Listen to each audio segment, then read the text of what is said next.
এই সকাল সকাল বৌদিকে দিয়ে আসলাম মোড়ের মাথায়। বৌদি চলে যাচ্ছে বাপের বাড়িতে, আর আমি চলে যাচ্ছি এখন বাড়িতে সাইকেল দিয়ে।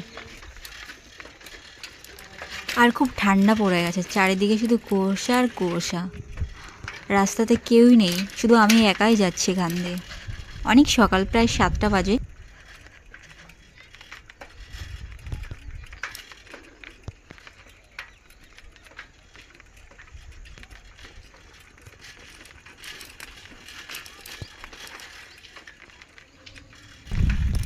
বাড়ির কাছে প্রায় চলেই এসেছি।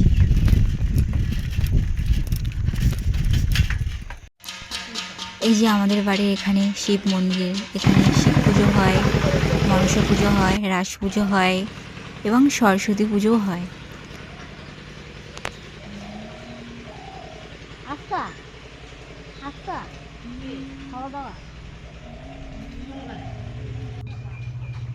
তো আমার ভিডিও এখানেই শেষ হচ্ছে, আবার পরবর্তীতে দেখা হবে।